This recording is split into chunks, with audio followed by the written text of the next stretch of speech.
Morning, fat faces. I'm just gonna do a quick review, probably 5 minutes of the H5 Flow. I'm just gonna get into it. I don't like wasting time.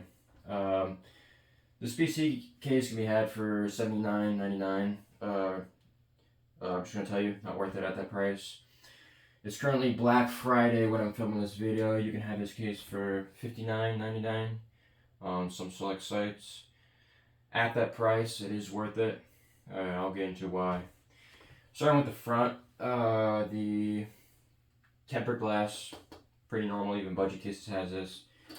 You get a screw on the side to release it. You're gonna pull this out, just let it dangle in there. You're gonna tug it forward from this release handle. And it has two ball joints. Two ball joints that's sticking out here and here, and it's levered at the bottom. You just lift out. I don't like this mechanism. I feel like I'm gonna drop it if I tug too hard and I release it, and there's no definite space with this. I like the lift off, hinges you get on some cases. Even the simple 2-screw slide it out. You don't need to be all fancy, it makes it more difficult. You'll notice one thing off the bat is the bottom fan right here.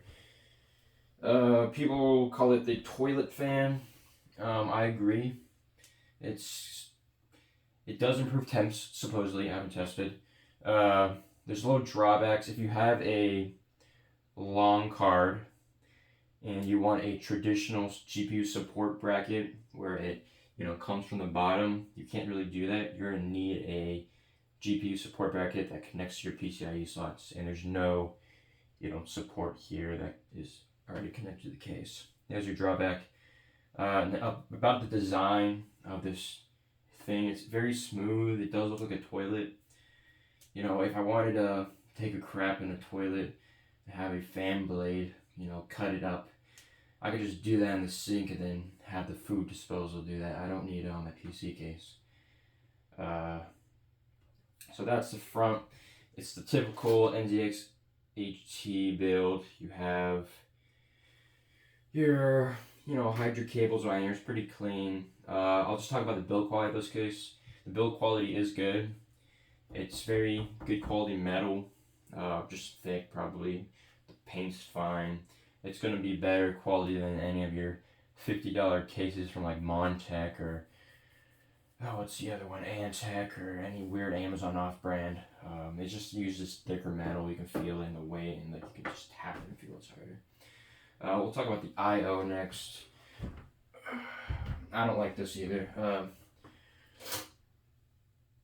So the I/O is a USB Type-C, regular USB, single audio jack that has your mic and audio on one line, and your power button. No reset button, although you could just turn it on, turn it back off. The Type-C, you'll need a motherboard that's compatible, that has your Type-C header on it. This motherboard does not, and a lot of budget motherboards do not. Especially the older ones. The new B650s, most of them do.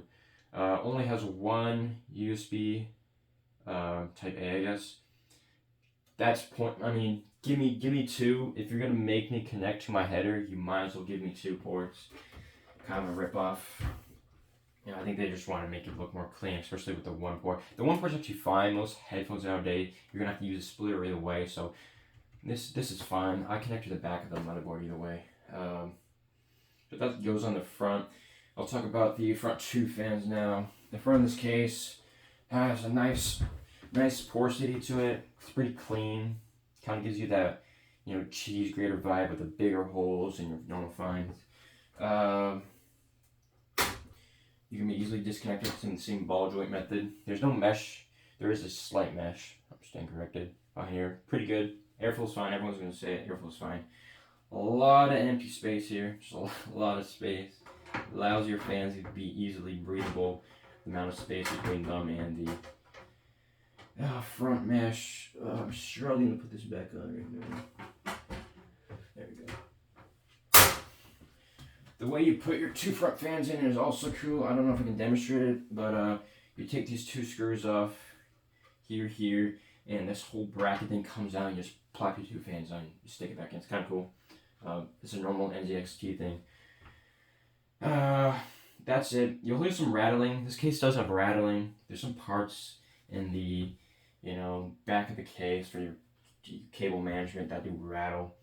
This is a pretty budget build. You'll notice a 1660 Ti, 3300X, 16 gigabytes of RAM, white cable, pretty budget.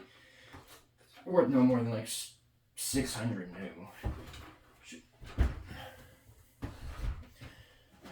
Come to the back of the case. You're gonna see my piss poor cable management.